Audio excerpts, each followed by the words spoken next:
নমস্কার নমস্কার দর্শক বন্ধুরা, সুস্বাগতম। আপনারা সবাই ভালো আছেন তো? আর আমরাও ভালো আছি। তো আজকে দেশের বাড়িতে আমাদের শেষ দিন। আর এবার আমি তো রান্না চাপিয়ে দিয়েছি। আজকে সেরকম কিছু রান্না করব না, ওই শুধু ভাত মানে আলু ভাতে, ডাল ভাতে আর ডিম ভাতে চাপিয়ে দিয়েছি। আর এদিকে আমার মামা শ্বশুরের নাতি এসছে দেখা করতে। আর আমার বর এদিকে ঠাকুর তৈরির কাজ করছে। কালকে প্রায় রাত্রির 12:30 1টা অবধি কাজ করেছে, দিয়ে আবার আজকে সকালে করছে। আর মামা শ্বশুরের ছেলে এসেও তো মাঝে মাঝে তাড়া দিচ্ছে, তাড়াতাড়ি করো, কদিন পর পুজো আছে। আর এদিকে পুচকেগুলো দেখা করতে এসছে, আরেকজনও আছে। একজন হচ্ছে আমার সেজো মামা শ্বশুরের নাতি, আর একজন হচ্ছে মামা শ্বশুরের নাতি। আর এই দেখুন, ততক্ষণ আমি ঘরের চারপাশটা আপনাদের ঘুরে দেখাই। এই হলো আমাদের তুলসীতলা মা মনসাতলা, আর এটা হচ্ছে দেখুন আমাদের শিব ঠাকুরের মন্দির। আমার শ্বশুরমশাই 2019 সালে এইটা প্রতিষ্ঠা করে। অনেক দিনের ইচ্ছা ছিল, তা সেটা ফাইনালি 2019 সালে প্রতিষ্ঠা করে, এপ্রিল মাসে। আমাদের এই যে ঘরের চারপাশে, এটা তো বাড়ির বাইরে, এই গেটটা সবসময় খোলাই থাকে, কারণ আমাদের এই যে দেশের বাড়ির আশপাশে তো সব আত্মীয় স্বজনরা রয়েছে। তো দুজন ঠাকুমা আছে, তারা আমরা তো আর সবসময় আসি না, আমার শ্বশুরমশাইও শাশুড়িও সবসময় আসে না।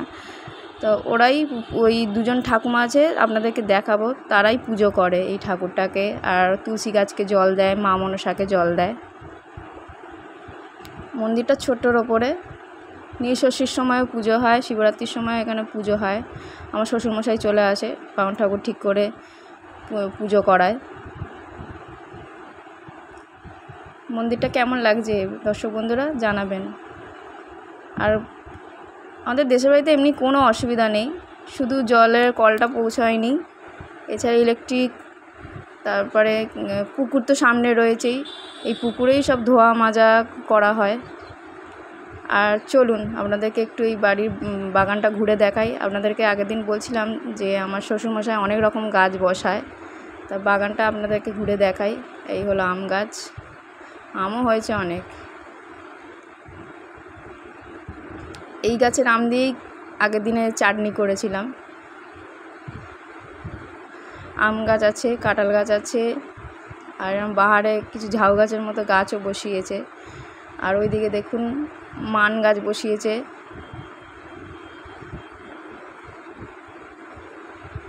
জবা গাছ আছে, জবা গাছের পাশেই কুয়ো রয়েছে, কুয়োটা পরে দেখাচ্ছি।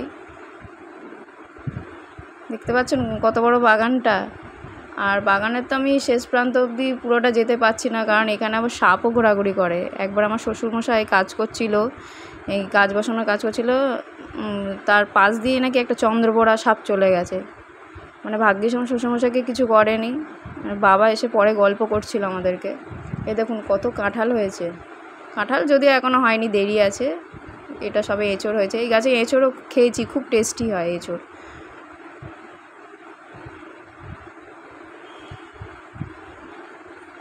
আর এদিকে এটা কি গাছ বুঝতে পারছি না আমি ঠিক। তাল গাছ নারকেল গাছটা ওটা বাইরের দিকে। আর এই দেখুন বেল গাছও রয়েছে, বেলপাতাগুলো খুব সুন্দর। ঠাকুর পুজো করতেও ভালো লাগে এই বেলপাতা দিয়ে, বেশ কচি কচি বেলপাতা। লেবু গাছও আছে। আর এই দিক দিয়ে একটা, এই যে পাঁচিলের এই পাশ দিয়েও একটা বেরোনোর রাস্তা করে রেখেছে, গ্রিল বসিয়ে রেখেছে, এখান দিয়েও বেরোনো যায়।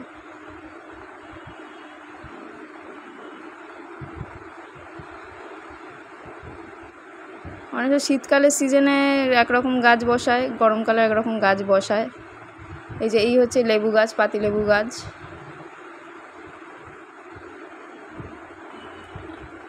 লেবুগুলো এখনো খুব বেশি বড় হয়নি, ছোট ছোটই হয়েছে লেবু।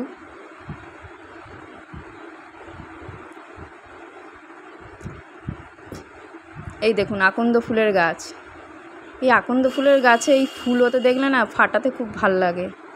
ফাটানোর একটা কি সুন্দর আওয়াজ। এই বিদ্যাটা আমি কোত্থেকে শিখেছি জানেন? আমার নিজের মায়ের থেকে শিখেছি। এরম আকন্দ ফুল দেখলেই এরম ফাটিয়ে দেওয়া। খুব ভালো লাগে আগরতলায় ফাটানোর আওয়াজটা। আশপাশে কত গাছপালা, তবে হাওয়া হচ্ছে, হাওয়াটা একটু একটু গায়ে লাগছে, মানে খুব বেশি হাওয়াটা মানে গায়ে অনুভূত হচ্ছে না, কেন কে জানে। অনেক গাছপালা হয়ে গেছে বলে নাকি না গুমোট আবহাওয়া হয়ে আছে বলে সেই কারণে এরকম হাওয়াটা গায়ে লাগছে না, বুঝতে পারছি না। এই দেখুন পেঁপে গাছ, শ্বশুরমশাই তো 4-5 দিন ছাড়াছাড়ি আসে দেখভাল করতে, নিজেই গাছ লাগায়, নিজেই জল দেয়, নিজেই সার দেয়, সব নিজেই করে যত্ন, কাউকে দেখতে লাগে না। আর এই দেখুন পুরনো কুয়ো, এই জবা গাছটার পাশেই দেখুন কুয়ো রয়েছে। এখন তো কুয়ো খুব একটা দেখাই যায় না, এই গ্রামের দিকে এলে তবু 2-1 বাড়িতে কুয়ো দেখা যায়। আমার মাসির বাড়িতে কুয়ো ছিল। এই কুয়োর জল কিন্তু খুব পরিষ্কার, এই কুয়োর জল ছেঁকেও কিন্তু রান্না করা যায়, মানে ভাত ভালোই হয় এই কুয়োর জল ছেঁকে রান্না করলে। এখন যেহেতু আমরা আছি বলে একটু খোলা রাখা হয়েছে, কারণ জল ফল তোলা হচ্ছে। আর দেখুন বাগান থেকে বাড়িটা কেমন লাগছে, এটাই হলো আমাদের দেশের বাড়ি। আপনাদের ওই পাশটা দেখিয়েছি আর ঘরের ভেতরগুলো দেখিয়েছি, এইটা দেখুন এই বাগান থেকে এই রকম দেখতে লাগছে বাড়িটা। এই যে মান গাছ, মান বড় হলেই আমার শ্বশুরমশাই নিয়ে যায়, যেহেতু আমরা মান খেতে ভালোবাসি আর আমি মানের রান্নাও করতে পারি। আপনাদের সঙ্গে কোনো সময় হলে শেয়ার করব মান দিয়ে রান্না। আর ডালটাও বসিয়ে দিই, ডাল ভাতে দিয়েছিলাম, কারণ এই গরমে তো শুধু ভাতে ভাত খাওয়া যায় না, একটু ডাল না হলে খাওয়া যাবে না। ওই জন্য একটু পেঁয়াজ দিয়ে টমেটো দিয়ে একটু ডাল করে নিচ্ছি। কালো জিরে নেই, তাই কালো জিরে ছাড়াই ডাল করতে হবে। এই 2-3 দিনের জন্য কে আর অত রকম মশলা নেই বলুন না, সেই জন্য কালো জিরে ছাড়াই আজকে ডাল রান্না হচ্ছে।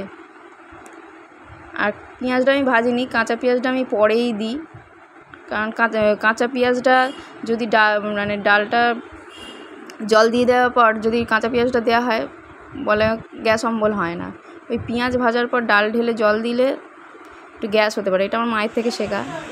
আর এই দেখুন এই পুচকু দুটোকে চিনতে পারছেন, এই পুচকু দুটো আবার দেখা করতে চলে এসছে আমাদের সঙ্গে। কতজন আমাদের সঙ্গে দেখা করতে আসছে, অনেকদিন পর দেশে বাড়ি এসে সত্যি খুব ভালো লাগলো, এতজনের সঙ্গে দেখা হলো। ছাদে যাবি? ছাদে গিয়ে লাফালাফি নয়, হ্যাঁ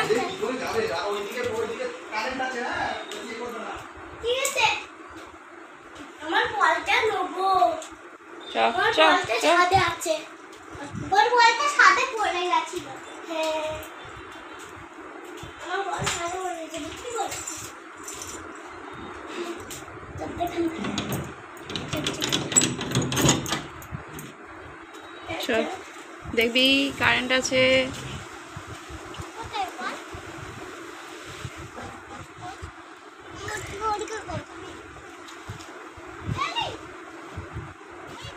ছাদে কত শুকনো শুকনো পাতা জমেছে, সব হাওয়ায় পড়েছে।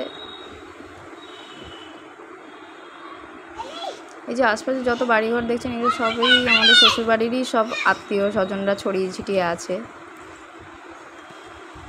দেখুন কত আম হয়েছে গাছে, এরকম ফলন তো কোনো গাছে যদি এরকম ফল দেখা যায় মনে যেন পেরে নিই সঙ্গে সঙ্গে, দেখতে এত ভালো লাগে। কী করে ছোটোবেলায় এরকম করেছি, অনেক ঢিল মেরে মেরে এরকম আম পেরেছি, কারোর আঁকশি নিয়ে আম পেরেছি, অনেক কিছুই করেছি। এখন বড় হয়ে গেছি অনেক, এখন কি আর এসব করলে চলবে বলুন?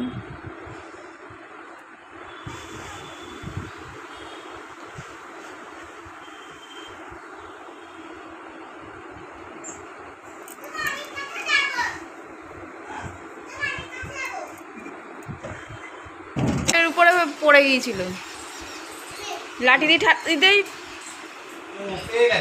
হ্যাঁ লাঠি দিয়ে ঠেলা মারলাম, নিচে পড়ে গেল।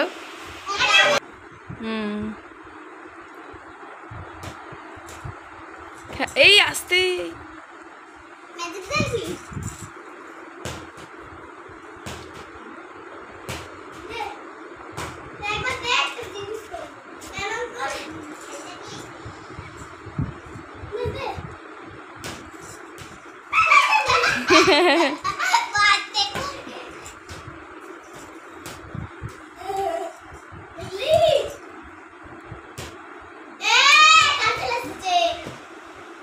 কারেন্টটা খালি যাচ্ছে আর আসছে, যাচ্ছে আর আসছে। দেখবি পাকায় না লাগে।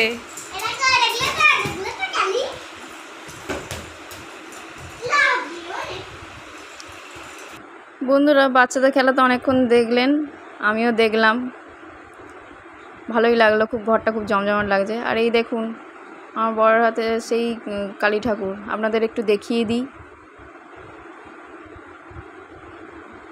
ঠাকুরটার উপরে কাজটা কীরকম করেছে, লাল পাড় সাদা শাড়ি পরিয়েছে। আমার বর এক এক বছর এক এক রকমভাবে ঠাকুরকে সাজায়, তো এই বছরে এরকম লাল পাড় সাদা শাড়ি পরে সাজিয়েছে। কেমন লাগছে দর্শক বন্ধুরা?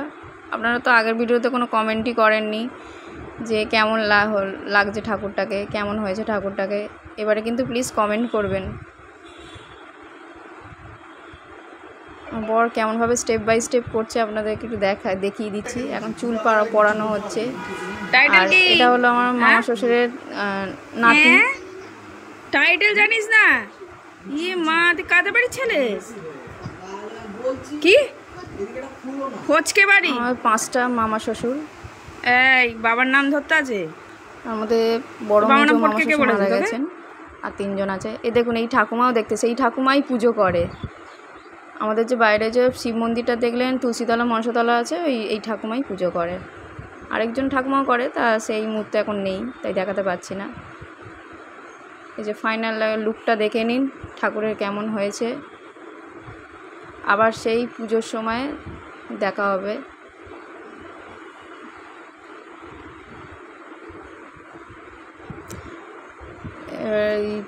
খাওয়া দাওয়া করে নিই, আলু ভাতে, ডিম সেদ্ধ, ডাল। এবার আমাদের বেরিয়ে যেতে হবে, আমারও ডিউটি আছে দুপুর থেকে। তো দর্শক বন্ধুরা, ভিডিওটা কেমন লাগলো? ভিডিওটি ভালো লাগলে লাইক, কমেন্ট, শেয়ার, সাবস্ক্রাইব করবেন। Thank you.